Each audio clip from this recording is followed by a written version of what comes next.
And I'm just going to hit go live. It should redirect me to YouTube.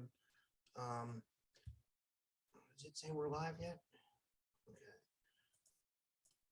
Oh yeah, here we go. Being live streamed. Hey guys, welcome back to another episode of the Typical Skeptic podcast.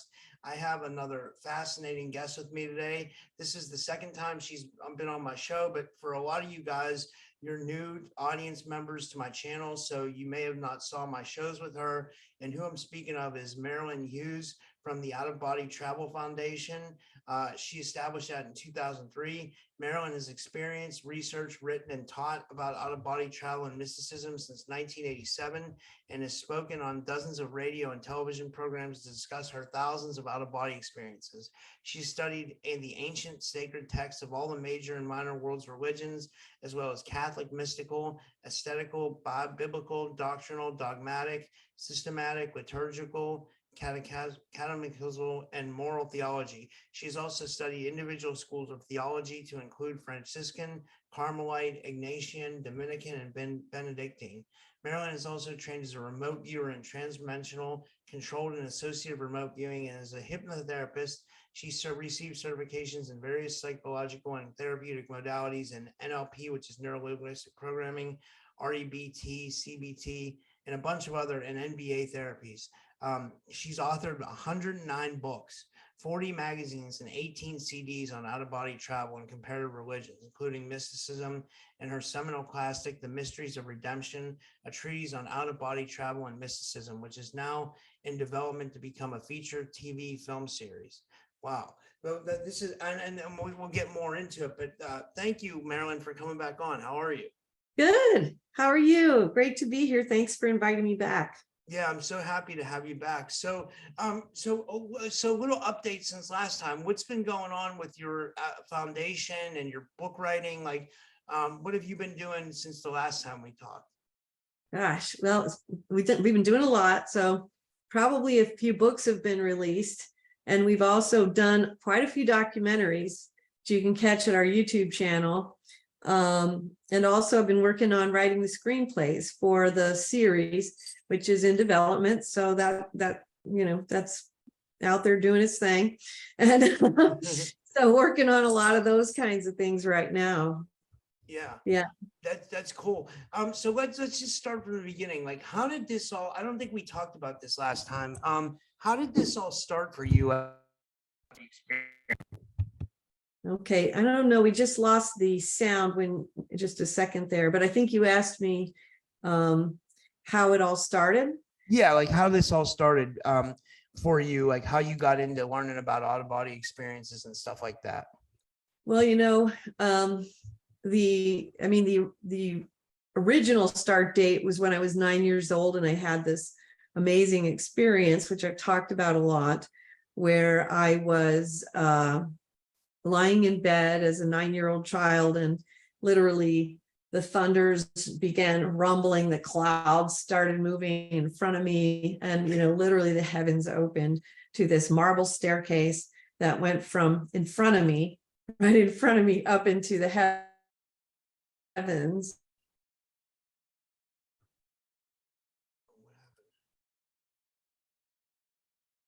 We lost sound. I can't hear you. Yeah. Now we're good. I can hear you now. Okay. Yeah, it's not muted, but we might have some issues because it keeps saying things. It did that with me, with you too. Yeah. So saying that, I don't know either. Yes. So the marble staircase to the heavens, these beautiful angels in gold on each side lining all the way up. And then up at the top, I saw what I perceived as the figure of like God the Father and God the Son. And then the vision was sort of extensive that time. It was, I was taken up this, I was led to go up the stairs. I'm about halfway up, and then I see this vision within a vision where I'm shown how in the future God will ask me to do something, and I see the cross, and the cross is lit on fire, and I'm shown how I'm going to bring the reality of God to the world in some way, and it'll come back to me later in life. And then I'm shown as well that the path will be difficult. It's not going to be easy. It's going to be tough. There's going to be challenges and persecutions along the way. And of course, for me, especially because when all this happened, it was when I had the vision, it was the early 70s. And so these were things that were not talked about at all. In fact, after I had the experience and tried to tell my mother, she told me in her very staunch German accent, "Stop making things up." And of course, so I found out very quickly how, people were not going to respond well to this from the beginning. So, then I come out of the vision within the vision, and I'm given a little more guidance, but basically have this mind-blowing, amazing experience. And I'm told this will be happening at some point in my life, sent back to the body. And I'm just mind blown. And so I know this is somehow important. It changes my world, because even though I was always a very strong believer in God as a child, this made God real at that moment. Then when I was 22, several years later, I had my first out-of-body travel experience as an adult. And then that began with some of the more typical out-of-body experiences where, you're experiencing the vibrational stage, your light body comes out, you see your light arm come out of your physical arm, and then you roll out of your body. You start realizing you have to see through your spiritual consciousness instead of your physical. You go through the typical things through a series of experiences where you learn about going through physical matter, going through the walls, flying through the windows, going into the astral plane, meeting ghosts, lost souls, meeting your spiritual guides, and then traveling into higher and higher spheres, and then eventually also traveling into purgatories and hell realms.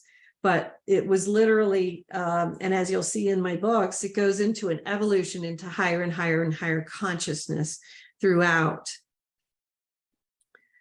Yeah, that's interesting that you say that. I'm going to try to hold the mic so I don't have sound problems.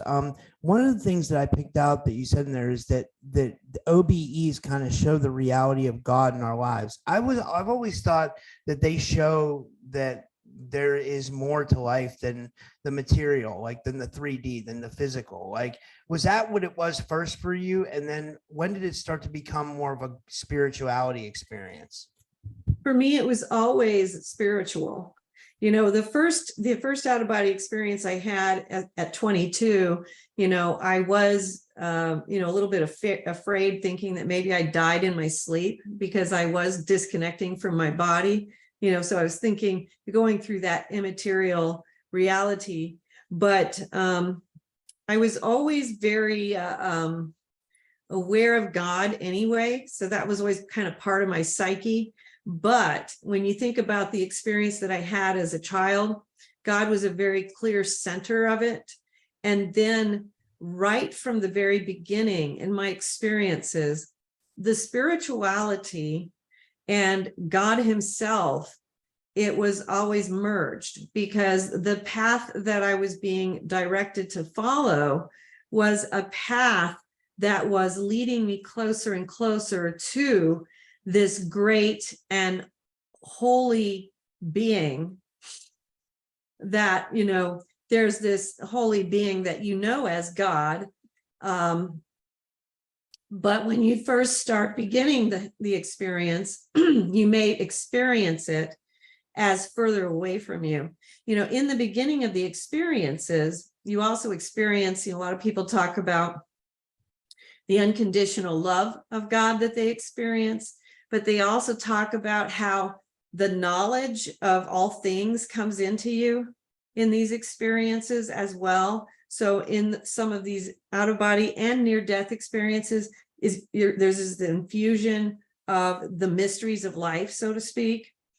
And part of that mystery is this vibrational understanding that all is of this great being that, we use a simple word for, which is God, but that word obviously is very simplistic. Yeah. I like to call it like source or creator of all, you know what I mean? That seems like a little bit more appropriate, but like, but like, so how does God show himself to us in an out of body experience? If that makes any sense, because I, be, sorry. That's okay. No, that's a good question because, and I, in my mind, the very first thing that pops up is that God shows himself to us in so many different ways that it's really hard to say just one. We see him in any number of ways. So we see him in the unconditional love that envelops us. We see him in the mysterious knowledge that comes to us. As the experiences progress, we see him in the instruction that we are given in the purification journey that our soul undertakes as we are being instructed by the spiritual guides, the spiritual teachers that are educating our soul as we go forward.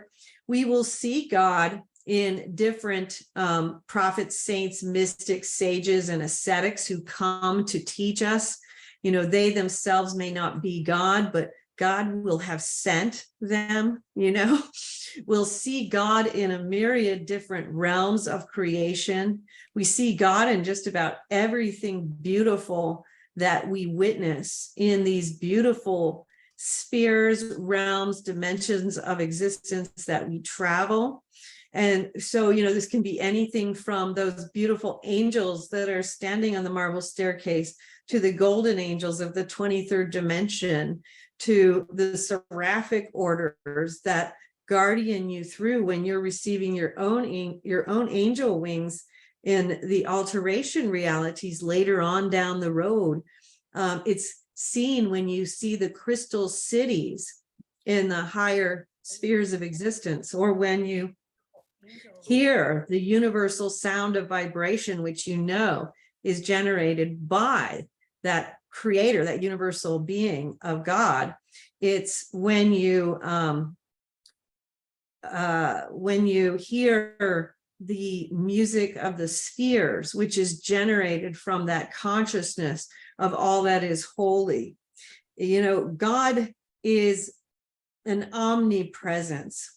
And so there's not any singular way that he will present himself, or she, because there is both a masculine and feminine aspect to it. There's so many different ways that we will see and feel and hear. And you know what I'm saying? Yeah. What made you want to decide to dive deep into the mysticism? Because I know we've talked about this in the other show we did, but I think it's really important because I think if people can find spirituality within an out of body experience, it really can open up their lives a lot to what maybe the greater meaning of what our actual reality is. So I kind of wanted to drive home the point of the mysticism involved with out of body experiences and how you kind of link that together, because there was Robert Monroe, right, where he did like the hemisync binaural beats and stuff like that, but he really didn't, he attached spirituality to it a little bit, but you kind of took it to another level. I feel like with really tying in the idea of God, and you kind of just explained that. But yeah, do you know where I'm going with that, and what do you think? Yeah, that's a really good point you're making, because there are a lot of sources about out of body travel where they kind of stick to the astral realms, which are the overlapping realms of the third dimension. And there's literally an infinitude of realms that we can travel in the spiritual spheres. And the reason I followed that path was because it's where the spirit led me to go. And so it was shown to me from very early on that this is what I was called to do. And then I was shown that this is what I had agreed to do before I came into this lifetime, that this is the task I had taken on. But the reason why it's so important is because of the fact that out-of-body travel is a tool. It's not the truth itself, it's a tool, but it is a mode whereby we can discover the great truths of our existence. It's because when we when we go into out-of-body travel, understanding that we are entering into a world wherein we can experience the energetic truth of all things, including our own existence, our own being, we are thereby then making it possible for us to really shorten the path that a soul takes in these incarnational realms, because most of us keep coming back and doing the same things over and over and over again. And once we actually identify what it is that's keeping us here, and we start going through that purification process and are able to then literally be so focused forward, then we actually become one of those non-returners, so to speak, that they speak of in ancient sacred texts, which is the people who are finishing up what they've come here to do this time around so that they won't have to keep incarnating. And so the importance of out-of-body travel is not the phenomenon itself, it's what you access through the tool of out-of-body travel, which is the guidance, the direction, the energy, the vibration and frequency, because knowledge comes to us in the form of vibration and frequency. When you start experiencing out-of-body travel, you start with this vibrational state, but as you continue, the angelic realm continues to take you through what I call vibrational raisings. And these vibrational raisings are intended to help elevate your consciousness. They bring your frequency up. And as you continue to go higher and higher in frequency, you are able to travel to higher and higher spheres of knowledge in the out-of-body travel spheres and into higher and higher dimensional realms of existence. And then when you're able to do that, you're learning higher and higher aspects of knowledge. And that's how you actually evolve and become capable of understanding these basic elements of why am I here? Why am I stuck here? What are the karmic elements that I have attached to me that I keep, missing and not actually addressing, that are keeping me from ascending this realm and, finishing up the work here so I can stop circling in the third and fourth dimension. So a lot of the out-of-body travel work that you'll see can be very focused on third and fourth dimensional work. But there's also all these other dimensions. There's the lower realms, which is the first and second realm, where the realms of dominant darkness and evil reside, which are the purgatories and the hells. And that's a level of evolution below us. And then there's the realms 5 and above, which are an infinite number of realms of light beyond us.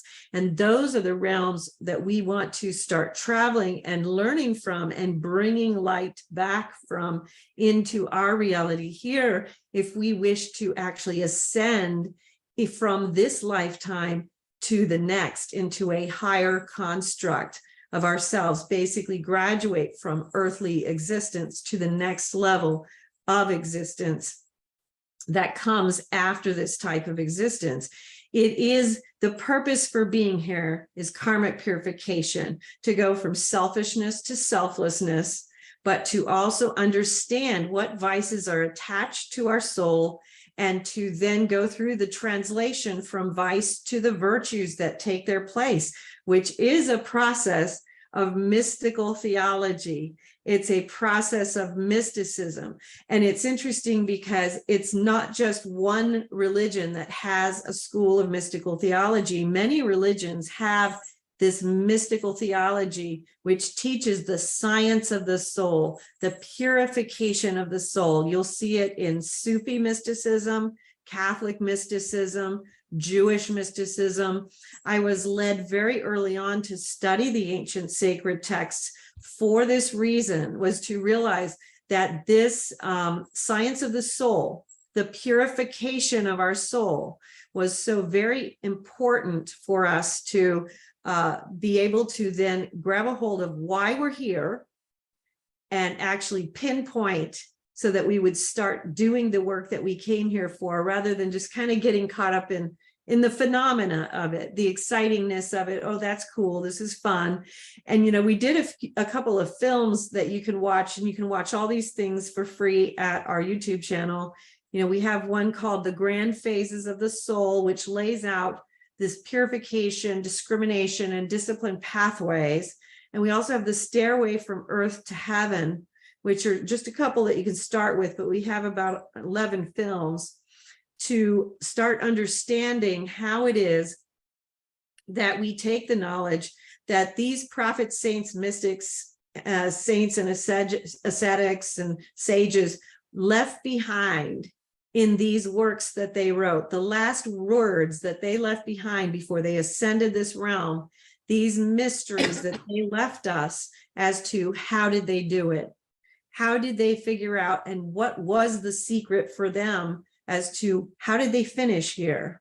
What's the secret to finishing up earthly existence here and going on to the next level? And that's the thing that we're missing. And that's the missing link that my soul agreed to bring into the phenomenon of out-of-body travel, which is purification of the soul and the understanding of how the prophets, saints, mystics, sages, and ascetics from all time have been leaving these clues, these pebbles all along, and we've been missing them. And my job was to bring them all together again and to remind people that we have them. They're not lost. They're still here and available to us, and they are gold. That's amazing. A couple of the things that you mentioned in there was you said the purification process, and then how to go from selfishness to selflessness, and then turn our vices into virtues. I think that's golden right there. And is that a part of, like, because a lot of the fans that are watching this now are going to say, well, is that kind of how we escape the matrix? Is that because, that's a big thing right now, especially in like alternative media. A lot of people are like, how do I escape the matrix? How do I come back so I don't have to reincarnate? Like, Yes. I know you kind of just talked about that, but are those like the key points that we want to be hitting on when trying to figure out how to transcend this reality? They are. And that's a very good catch there, because that is what we're trying to do. Every vice that we might have has a corresponding virtue. And so what we learn to do through mysticism, through mystical theology, the science of the soul, is to discipline ourselves through the corresponding virtue to start overcoming that vice. It's not necessarily fast. Doesn't mean we don't, fall, or we don't have trouble doing it, or it doesn't take time, but we start the process. And what most of us find in out-of-body experiences, because one of the things we do also have happen in out-of-body experiences is travel to previous lifetimes. And so we'll find these patterns of existence in these previous lifetimes that show us, oh my goodness, look, I've been doing this over and over again, just in these different configurations, these different lifetimes, but it's the same issue that I have coming up, either with this soul group, these 2 or 3 different people, this relationship, or even with my life purpose, or things. And I have this same thing that comes up over and over again, and I keep not fixing it. You know what I mean? And we see that when we go into our past lifetimes, and then this gives us the opportunity. And you see how out-of-body travel then becomes the tool where, again, I'd like to point out too, if you're pursuing this, write down your dreams, write down your out-of-body experiences. If you're having those, that you can start following the clues, because what happens is you start seeing the patterns that you're being led to observe, so that you can start rooting them out, because it is a purification pathway. And what's interesting about this is not new. This is something that has been a big part of all mystical paths in every major and minor world religion. It's called the purification, discrimination, and discipline pathway in Buddhism. And that's the terms that I chose to use in the mysteries of the redemption. But it's also it's the same thing in Catholic mysticism. The Sufis also have, so for instance, so they have something called the Path of Purification in Buddhism. It's a huge text. it's done by a bhikkhu. I don't remember. Bhikkhu Nainamali wrote it. In Catholicism, you have The Spiritual Life by Father Adolf Tanqueray. In Sufism, you have the Iya Ulum Uddin by Imam Ghazali. These are all beacons of mystical theology in three major world religions in the world. And I could do this for Judaism, for all of them. They all have them. I'm looking around at the library around my house because I have the ancient sacred texts all around my house. And it's funny because when I started, I didn't have any of these. And I was told Jesus Christ and the Buddha came to me in an out-of-body experience at the beginning and said, retrieve the ancient sacred texts and the ancient prayer books. And that's where it started. And now I have this library of over 5,000 ancient sacred texts. And this is where that work began, where I started learning. It's all there. It's just that we didn't see it. It's out there in plain sight before us. You see? Yes, it's interesting. So let me ask you this, like for people who might be just like starting out on this path, like for me, for example, like I was like, I was really big on the Robert Monroe Hemisync binaural beats. What's really helped, like I think I told you in my last episode, but before I met my ex-girlfriend, I was like really heavy on trying to have an out-of-body experience. And I almost had an out-of-body experience. I feel like I did go out of body at one point. And I always stress to people that I think there's a big difference between a real out-of-body experience and a lucid dream. I think very much. Very much. like it's like a lucid dream, you're just kind of moving around in your dream and you're able to control things. In an out-of-body experience, you're out of your body physically and you're traveling to other realms. Is that correct? Yes. And if you're having an out-of-body experience, this is a good definition to give people, because people are like, well, did I have an out-of-body experience or not? If you've had one, you don't have to ask. You know it beyond all doubt. You go into this vibrational state that is so overwhelming, and you will have this separation from your body. It's such a powerful experience. You know beyond doubt that you've had an out-of-body experience. But we don't want to minimize the importance of the people who may have mystical experiences that may not go to full-on out-of-body experiences, but they may be guided and directed from that too. And so for those who are having those, they can have extreme importance in the direction of their soul, even so. So we want to also understand that, but there is a huge difference between the experiences. But again, let's go back to the fact that they're both tools.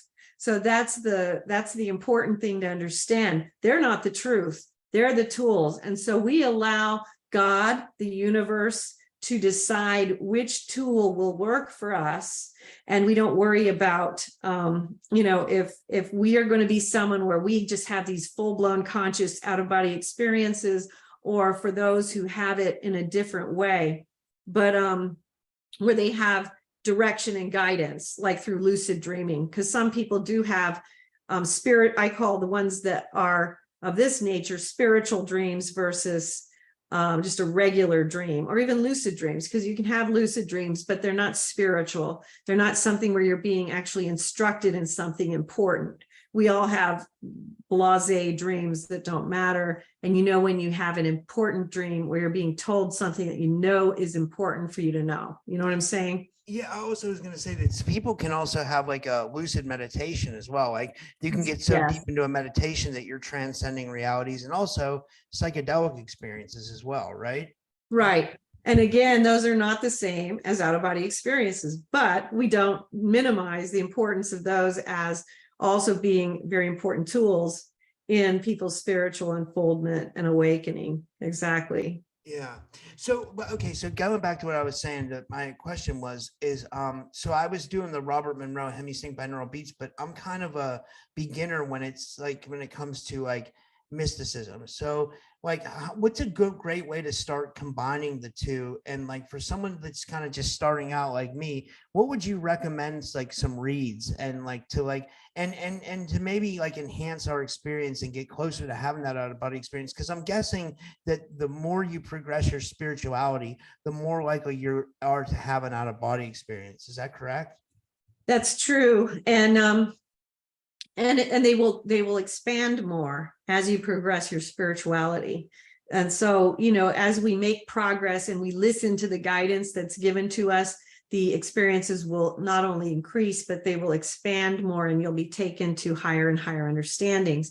So what I would recommend to people, my main website is outofbodytravel.org. And I would recommend starting with Come to Wisdom's Door and The Mysteries of the Redemption, a treatise on out-of-body travel and mysticism. So Come to Wisdom's Door kind of lays out a lot of the basic things, fears and blocks, some of the basic things that you need to do to prepare and things like that. The Mysteries of the Redemption is going to start with all the experiences and things like that. And so they have a different purpose. Come to Wisdom's Door is going to be more instructional. Mysteries of the Redemption is more experiential. But what I found and what I was told when I was writing it was that it would kind of seed people and kind of help them to achieve these experiences spontaneously. And a lot of people do have that happen to them, where they just start having the experiences spontaneously if they just start reading the Mysteries of the Redemption. And so be open to those two. And then there's a lot of books that follow them. So the Mysteries of the Redemption is just the first of many, whereas also Come to Wisdom's Door is the first of, I think, 9 in the how-to series of books. We also have films in these areas too, where we have a film that we did called How to Have an Out-of-Body Experience that you can watch, which really goes in quite a bit of depth on how to have the experience, and a follow-up film called The Tao of Mysticism, which goes into the deeper mystical aspects of out-of-body travel and mysticism.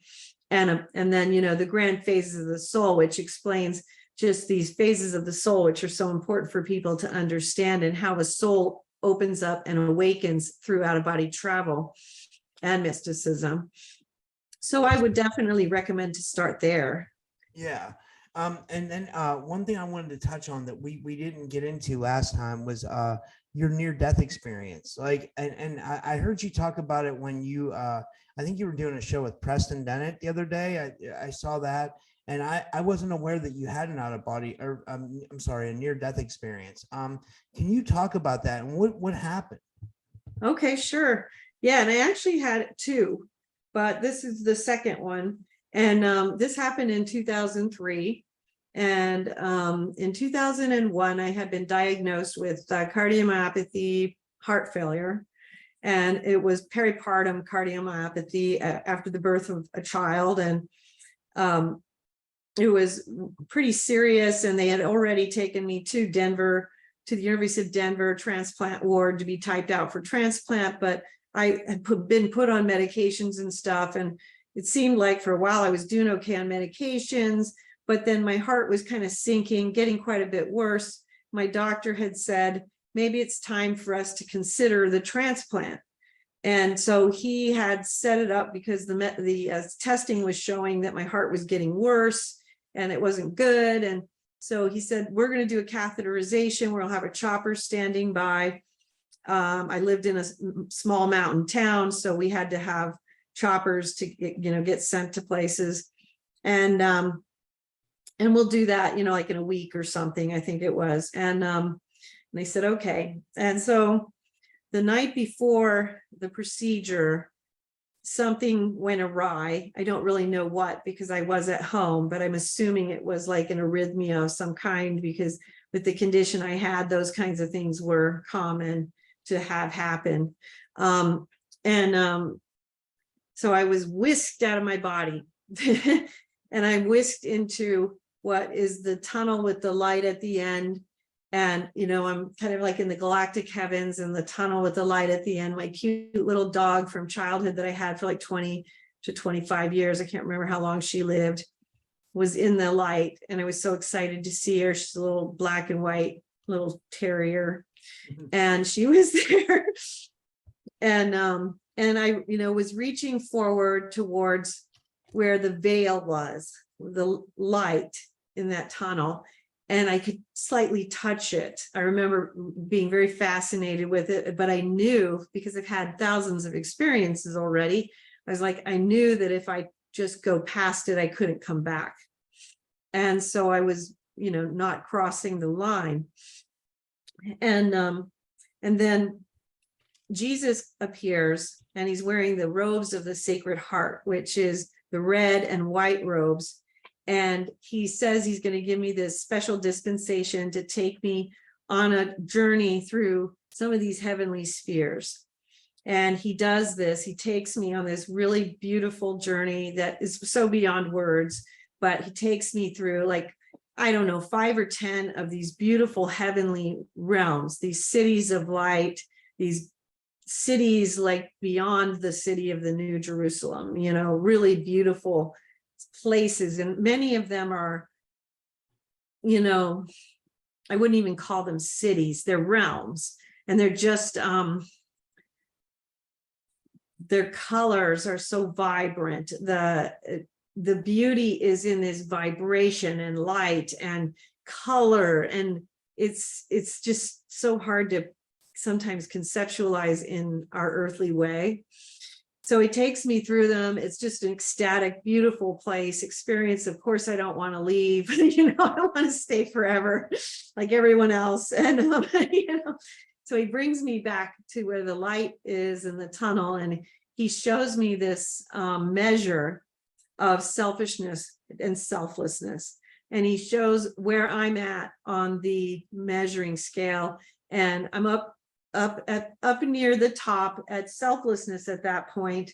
And he says, you've done the things that you needed to do for this lifetime that you had to do.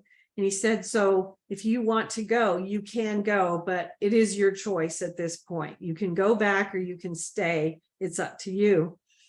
And I obviously wanted to stay, but I had 3 young kids and my youngest was 2 years old. And so I said, well, as long as it's my choice, I have to go back. And, it's a hard choice to make because I've been real sick, ever since I'd gotten, diagnosed and stuff. But he said, okay. And he looks at me real seriously and he says, well, then I want you to go back and pray for a heart transplant. And, I kind of pause a second and then I'm like, I can't do that. And then he's just looking and waiting. And I just said, well, what I will pray for is that the perfectly healthy person that would have to die to provide me with a heart will be spared, and that I will just go ahead and take my chances with my own heart, And he pauses and then he looks me in the eye and says, I grant that. And then he takes my hand and we start flying back from where we are in the heavens back towards the earth. The earth is like this globe in the distance and we're heading back, and somewhere between, in the middle, we enter into what is kind of like, it's almost like kind of like a bookstore, coffee shop, cafe kind of thing, like used to be more popular back in that time. And we're sitting now at like a table, me and Jesus.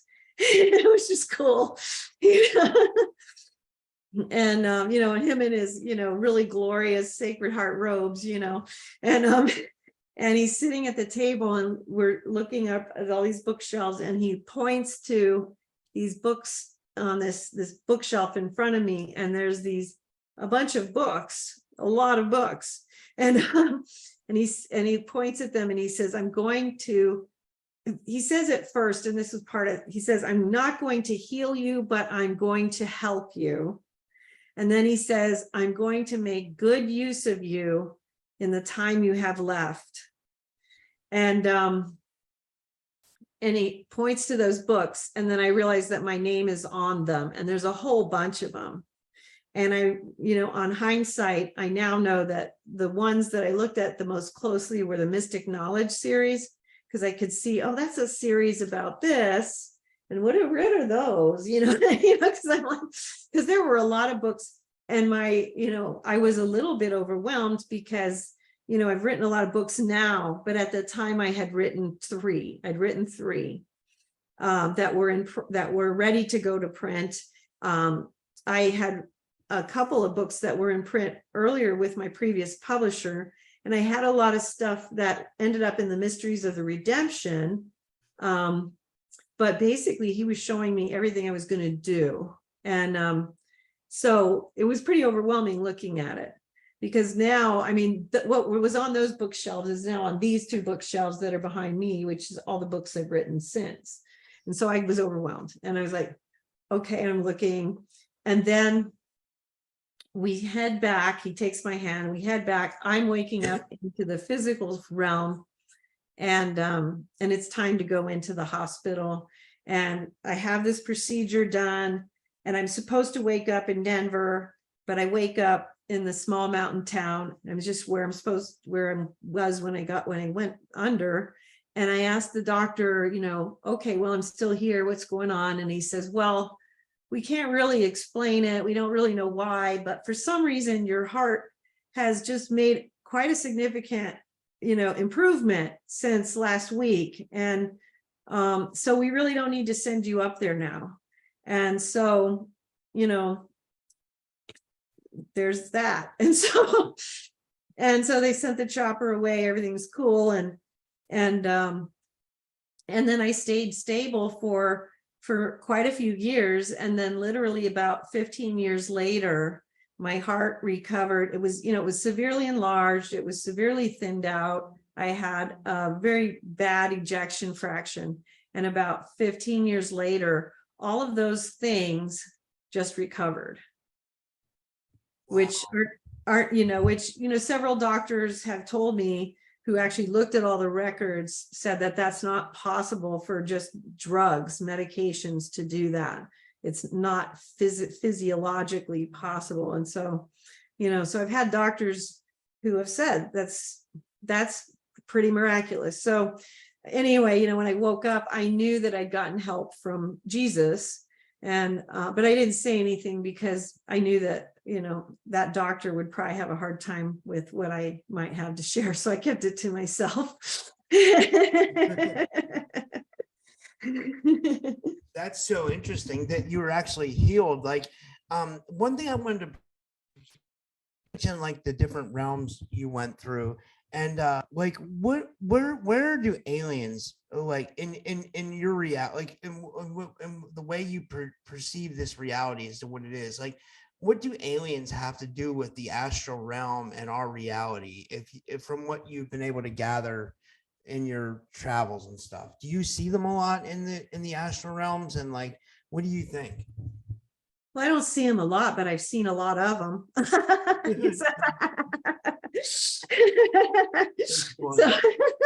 So, I've seen a lot of different races of extraterrestrials.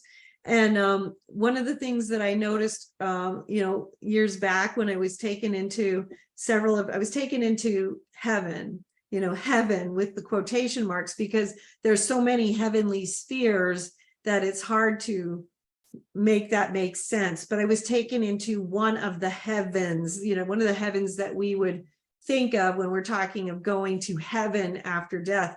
And I was literally taken to one of these heavens, and there were both human souls and extraterrestrial souls there. But when I was actually there, traveling there, I didn't really, I was so used to that. It was natural to me that it only occurred to me when I returned, and I was like, wait a minute, there were a bunch of extraterrestrials in heaven, because while I was there, we're in our natural spiritual, habitat. It was normal to me.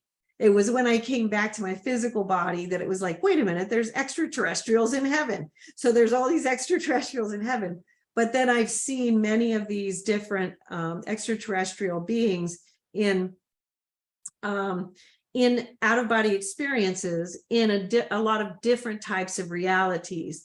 What I have been shown and have had explained to me in these experiences is that, there are extraterrestrials who are also physical beings like we are.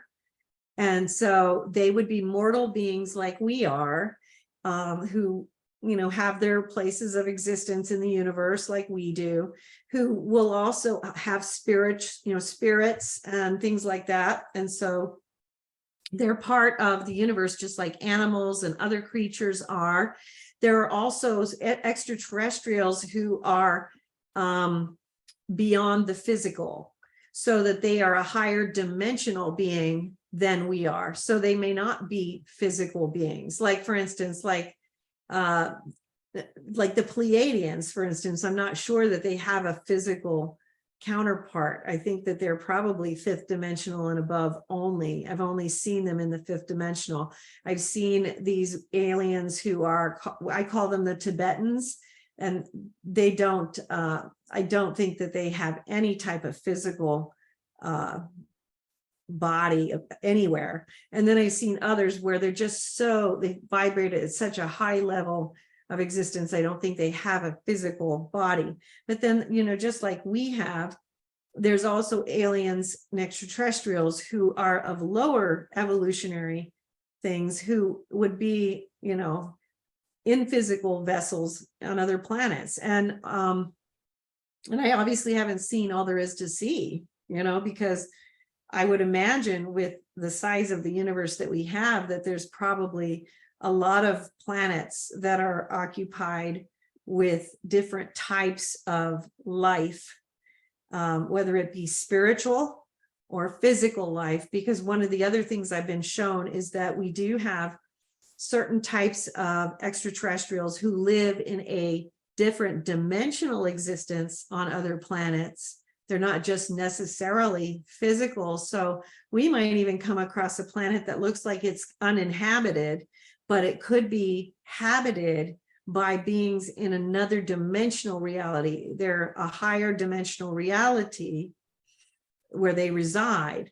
And so, you know, we're so limited in our understanding of existence by this third and fourth dimensional point of view that we have.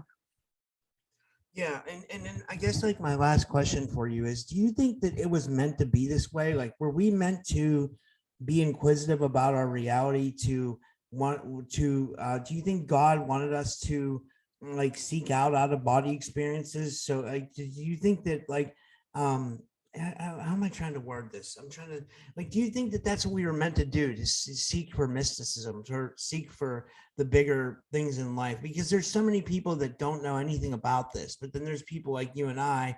Well, there's you put so much into this and you know all about the astral realms. But do you think like, or because I wonder why there's this great divide between us and like the fourth and fifth dimension, and then the astral realms, and like, you know, different species of aliens and stuff. Like, what are your thoughts on that, if that makes any sense?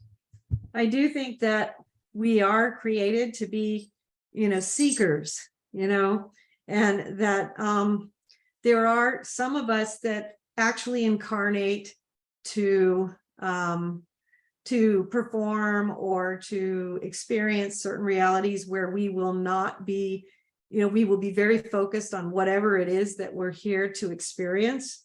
And I think that that accounts for a lot of people who are not very interested in these sorts of things, you know. And so you have different varieties of people who are not seekers or appear to not be seekers. And so you have people who just don't believe in God, people who think anything spiritual is stupid, but you also have people who are literally very focused on exactly what they incarnated here to do. And that's different. You know what I mean? And you'll find that where there are people who are really just, they know on a soul level, there's a little pattern that's going on within their soul. I came here and I am here to, I'm going to be a doctor this time around. That's what I'm supposed to do. I'm supposed to experience that. Or I'm supposed to be a nuclear physicist, or, you know, figure out this particular science. And that's all I'm supposed to do. That's my programming. And, you know, and that's what they're going to do. And that's exactly what they're intended and supposed to do. You know what I'm saying? Yeah. And so there's differences between people who are literally following the programming of what they're here to do versus people who are just closed-minded to things and they just think it's stupid and things like that. But then for those who, what happens is that when people have something awakens in them, you know what I mean? Something awakens, whether it's a spiritual event, a life a life-altering event. Sometimes it's a brush with death.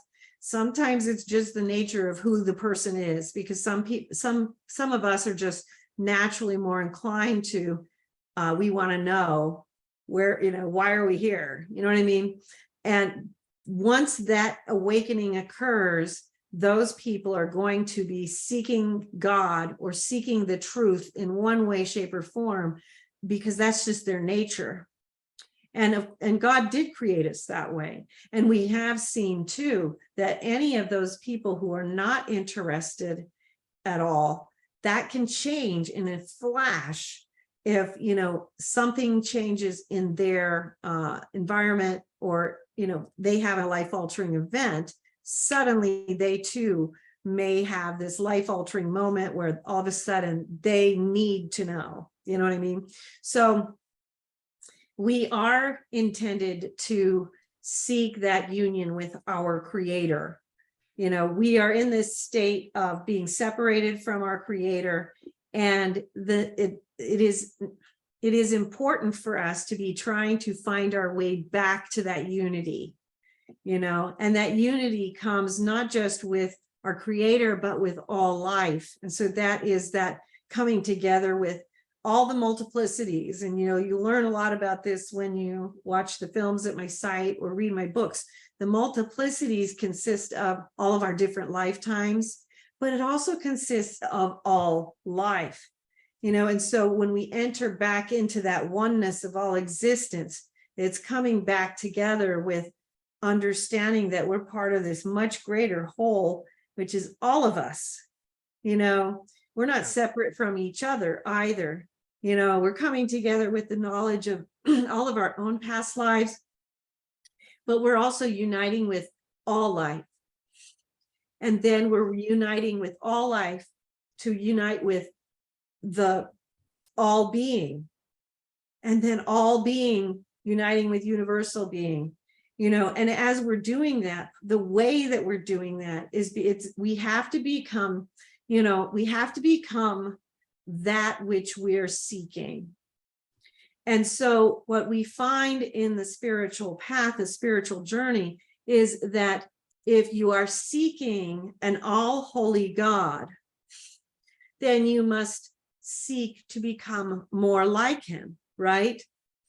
So you have to seek to remove the fetters, which are the vices, start seeking out the virtues, which helps to start by osmosis, just bringing you ever closer to him. I wrote this article with Dr. Rudy Shield, who's the Harvard astrophysics professor emeritus, about the science of moral law. And he had spoken to me years ago now about how the science trends in quantum physics was showing that all physics, all particles, are working on this concept that there is a moral law that holds the fabric of the universe together. And we're all kind of running from that, but there is this fabric of unity that we are trying to seek. But the more we scatter from it, the further away we go. And so we have to find, if we want to know somebody, we want to get to know their friends, right? Yeah. And so God's friends are the prophets, saints, mystics, sages, and ascetics. These are the ones who wrote those ancient sacred texts. And so part of the reason I was led to look at those ancient sacred texts was because it's like, well, you want to know God, you better get to know his friends, right? Yeah. I like that. That makes sense. Yeah. I'm trying to think if there's any other questions I have for you. So this is my last question. Like, for somebody that's practicing to have an out of body experience, like, what will they experience? Like, is it the vibe, the spheres vibrating, the whooshing sounds? Like, so people can kind of get an idea of what to expect when they do start to enter that realm. And that's, yeah. Well, they're definitely going to, you're going to go into the vibrational state first, but that's going to be something that takes a while for a lot of people to achieve. And then once you hit the vibrational state, you'll usually hear this roaring, and that's the sounds of the astral plane. And a lot of times then you're going to hear these voices, all these people talking. And that's actually the thoughts of humanity that are being projected into the astral plane. And it's confusing at first because you're like, what's all that? You know what I mean? And then you're going to start like, what do I do now? And then you pick up your arm or your leg, and maybe your light arm or your light leg comes out instead of moving your arm or your physical leg. And then you're going to figure out whether you're going to will yourself out, roll out, or whatever. But that's what's going to happen there. Come to Wisdom's Door will help you a lot with that.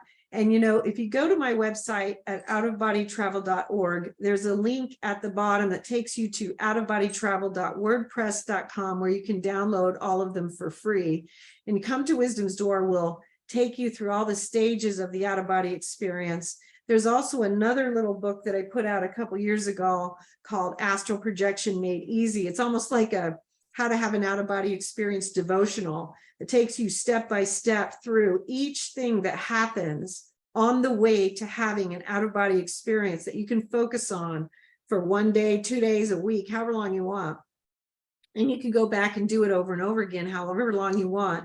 It's kind of helpful to get the focus there. And make sure you watch the film, How to Have an Out-of-Body Experience, because it goes into a lot of detail. There's also some interviews that you'll find at the YouTube channel. I did a lengthy tutorial with Heather Wade on the Kingdom of Nye on how to have an out-of-body experience as well, so you can listen to those. But there's some excellent lengthy things that you can just download for free at the websites. But start with Come to Wisdom's Door and Mysteries of the Mysteries of the Redemption. That's fascinating. Sure. Well, Yeah. I want to thank you so much for coming back on. This was amazing. And do you have anything? Do you want to tell everybody where they can find you? And thank you so much. And find the YouTube. Sure. Thank you, Robert. It's been fun. And it's outofbodytravel.org is the main site. And then you can link up to the YouTube channel from there. We're also on Rumble. And you can also go to outofbodytravel.wordpress.com, which is also linked on the main site, but that's where the free downloads will be. But you can also get our books in paperback or Audible or ebook, whatever you're interested in, whatever works for you. And if you go to the main site, there's all kinds of stuff there. You can also email me at Marilynn Hughes at outofbodytravel.org if you need help with anything. We have lots of classes. So we have these films, but we also have these in-depth seminars. They're on the YouTube channel. We also have the Udemy classes. If you're interested in taking like a lengthy course on how to have an out-of-body experience, we have that too. So it's like, I'm not sure if it was 6 hours or 12 hours. It's something like that. And we have courses on the initiations into the mysteries and the rites of passage and all kinds of, in-depth subjects that you can take if you're interested in taking them. And they're all easily accessible and free as well. So outofbodytravel.org is the gateway to all of it. You decided to use Udemy. I like Udemy. Like they have like really affordable classes on there and stuff. My friends told me about them. Like that's a very valuable resource for people like doing stuff that we do, Yeah, I really liked Udemy myself, and that was part of the reason when I started making courses, I decided to make them available with Udemy, because I took a bunch of courses myself there and I liked them and I liked their format. And so that was, I had the same experience you did, that I thought it was a good platform for that. Yeah. Well, again, and on my end, guys, just remember, please support the podcast because, we're a viewer-supported program, and I appreciate you all watching and everything, but your monetary support helps as well. Again, there's always links in the description. I have them in every video, but thank you so much, Marilynn. This was amazing, and I can't thank you enough. That I always get so much wisdom every time we do a show, so Thank you. Oh, I really appreciate you asking me back, and I'm happy to be here anytime you want. Just give me a ring. All right, guys. Well, thank you for tuning in. And I have another show tonight at 7 p.m. Eastern. I have Aurora Diamondheart coming on to do psychic readings and tarot readings. So look out for that. And until I see you guys tonight. And thank you. And thanks, Marilynn. Have a good night. You too, Robert. All right. Bye. I'll send you the link now. I'll send you the file now.